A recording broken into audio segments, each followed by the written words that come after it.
पुन्हा पुन्हा खावीशी वाटणारी गोकुळ बासुंदी।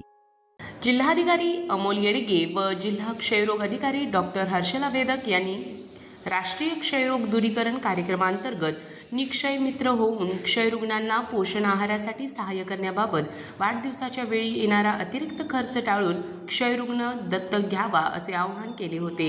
या आवाहनास प्रतिसाद म्हणून सतेज पाटील दूध संस्थेचे संस्थापक, चेअरमन व सामाजिक कार्यकर्ते मोहन तुकाराम धुंद्रे यांनी वाढदिवसाचा अतिरिक्त खर्च टाळून 2 क्षयरोग रुग्ण दत्तक घेतले आहेत। या क्षयरुग्णांना पोषण आहार किट मोहन धुंद्रे यांच्या हस्ते राशुडे येथील प्राथमिक आरोग्य केंद्रात देण्यात आले। सामाजिक कार्यकर्ते मोहन धुंद्रे यांनी कोरोना काळात देखील सामाजिक बांधिलकी जोपासली आहे। तसेच दरवर्षी वाढदिवसानिमित्त आरोग्य शिबिर, वृक्षारोपण, विद्यार्थ्यांना शालेय साहित्य वाटप असे सामाजिक उपक्रम राबवल्याबद्दल त्यांचा सत्कार करण्यात आला। सन्मेश इंजिनियर्सचे मालक उमेश शिंदे यांनी देखील क्षयरुग्ण दत्तक घेतले आहेत। यावेळी मोहन धुंद्रे आरोग्य सहाय्यक महेश देशपांडे, क्षयरुग्ण सुपरवायझर दिगंबर कुंभार, प्रयोगशाळा वैज्ञानिक अधिकारी मंगेश मगदूम यांनी मनोगत व्यक्त केले।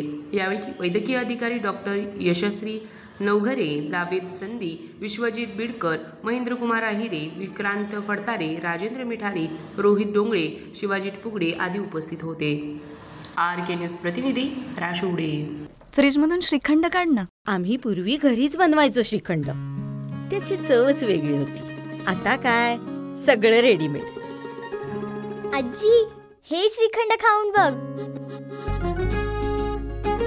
आज तुझ्या आईनं घरीच बनवलं की काय? हे आहे गोकुळचं श्रीखंड। अगदी जिभेवर रेंगाळणार। जिभेवरच नाही तर मनावरही रेंगाळणार। गोकुळ श्रीखंड, मनावर रेंगाळणार। ताज्या बातम्यांसाठी RK न्यूजच्या YouTube चॅनेलला सबस्क्राईब करा आणि बेल आयकॉन प्रेस करा।